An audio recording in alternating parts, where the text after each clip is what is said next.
Hotspot चालू करके दे, जल्दी कर जल्दी कर जल्दी।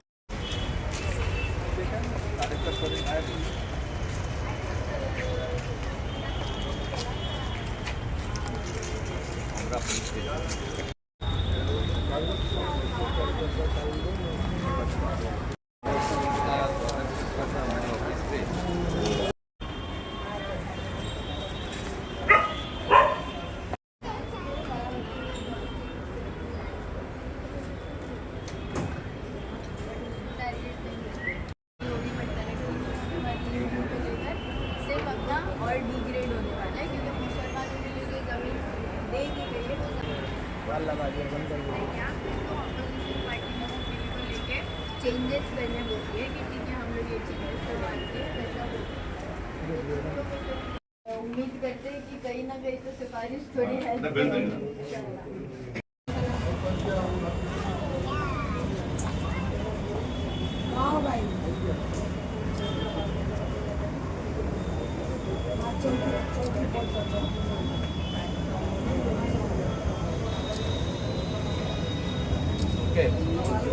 चलो थैंक यू। देखिए, ये वक्फ बोर्ड का जो मामला सभी को पता है, किसी से छुपा नहीं है। जो बिल वक्फ बोर्ड के पास हुआ है, मुसलमानों के दिलों में जो नश्तर की तरह चुभा है, उसको लेके हमने हमारा विरोध दर्ज किया। यहाँ पर मेरी बेटी की पूरी टीम है, हम लोग हैं कि जो बिल पास हुआ है इससे मुसलमान नाखुश है, और जो इसके अगेंस्ट में जिन लोगों ने वोटिंग किए उनको हम अप्रिशिएट करते हैं। इस बिल के अंदर अगर उनकी कुछ मांगे, जो भी मांगे थी वो बिल में, अगर वो बोल रहे थे कि इसको ऐड करना है, तो वो सारी चीज़ें उसके अंदर होनी चाहिए। ये टोटली जो हुआ है ये संविधान के अधिकारों का हनन है, जिसको लेकर कई लोग सुप्रीम कोर्ट जा भी रहे, और असदुद्दीन ओवैसी जो है शायद उन्होंने सुप्रीम कोर्ट में याचिका भी दायर कर दी है उसको लेकर। 2 याचिकाएं दायर है ना, 2 याचिका। तो मैं उनका भी शुक्रिया अदा करता हूँ कि उन्होंने पहल की, इसके अंदर जाके सुप्रीम कोर्ट का दरवाज़ा खटखटाया, और उम्मीद है इंसाफ की उनके साथ। तो हमने यहाँ से पहल की है, और मंडे के दिन हम लोग जो है, देखिए रिप्रेजेंटेटिव स्टेट गवर्नमेंट का जो है कलेक्टर होता है, तो हम कलेक्टर को भी मंडे के दिन जाके हम उनको भी मेमोरेंडम इसके बारे में देंगे। शरद पवार साहब की जो ये पार्टी है, इसमें से कुछ लोग वहां पर पहुंचे नहीं थे, जैसे बालिया मामा का नाम लगातार आ रहा है। उन्होंने आज पत्रकार परिषद लेके माफी भी मांगा है। वो बालिया मामा बीमार थे बोलते हैं, उनकी तबीयत खराब थी। और देखो, आदमी बीमार हो जाता है, कभी कभी नाटक करके बीमार होता है और कभी कभी सही में बीमार होता है। तो हो सकता है वो सही में बीमार हो, और अगर वो सही में बीमार है तो हम उनको कुछ नहीं बोल सकते। और अगर उन्होंने इसके अंदर कुछ सोच के प्री प्लान कुछ किया है तो हम उनके भी खिलाफ वो एक सेकुलर पार्टी में होने के बावजूद अगर ऐसे मौके पर जानबूझ करने जाते तो हमारे लिए वो बहुत ही गलत आदमी है, और हमने गलत आदमी का चुनाव किया, हम ऐसा सोचेंगे। सबसे पहले तो देखिए, वक्फ से रिलेटेड मैं बात करना चाहूंगी, क्योंकि बालिया मामा का जो टॉपिक आप कह रहे हो वो हो चुका, माफी भी आ गई, वो भी आपने बोला। तो पर्सनल जाति लेवल पे लोगों का क्या थॉट प्रोसेस है और उनके क्या डिसीजंस है, उसको हम कंट्रोल नहीं कर सकते। हम गवर्नमेंट के डिसीजंस को कंट्रोल कर सकते हैं कुछ हद तक।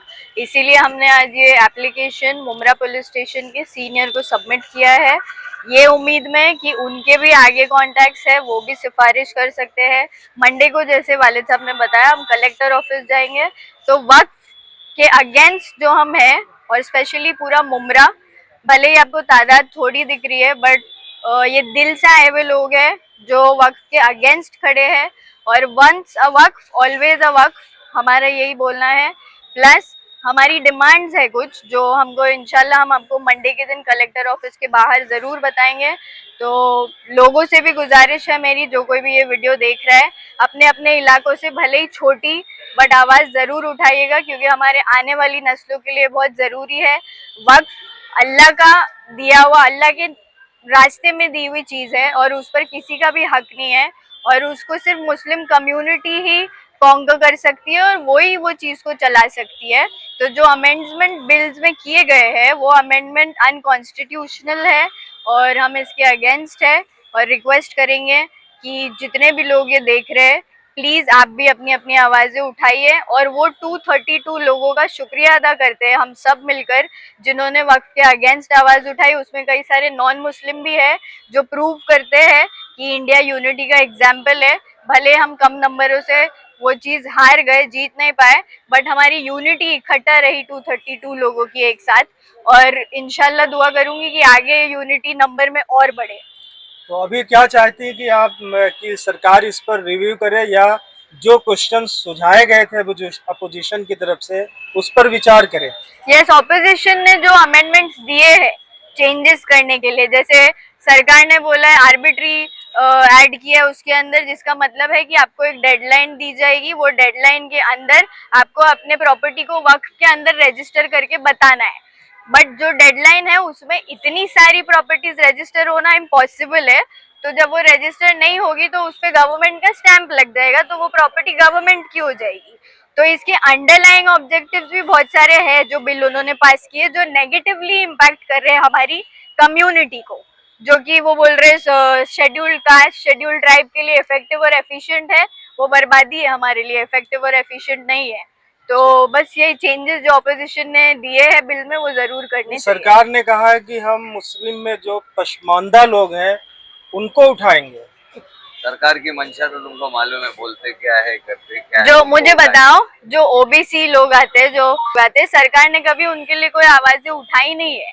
ओबीसी के लिए हमेशा लड़ना पड़ा है लोगों को, कोई भी चीज को ले लो आप, कोटा ले लो या कोई भी चीज, हमको हमारे हक के लिए लड़ना पड़ा। क्यों लड़ना पड़ा? डेमोक्रेसी है ना, हम डेमोक्रेटिक कंट्री में रहते हैं, तो लोगों को ये चीज के लिए तो लड़ने की भी जरूरत नहीं, बट लोग लड़ते हैं क्योंकि सरकार मानती नहीं है। अभी भी जब आप बोल रहे हो कि मुस्लिम के हक में हम ये पास कर रहे हैं, एक मुसलमान बताओ जो ये बिल से खुश है। जब मुसलमान खुश ही नहीं है तो आप उसके हक में ये बिल कैसे पास कर सकते हो? आपको डेमोक्रेसी में रहते हुए वो कम्युनिटी का सुनना चाहिए कि ये कम्युनिटी हमारे डिसीजन से अग्री करती है कि नहीं करती है। आपने सिर्फ कुछ लोगों को नहीं, पूरी की पूरी मुस्लिम कम्युनिटी को हर्ट किया है।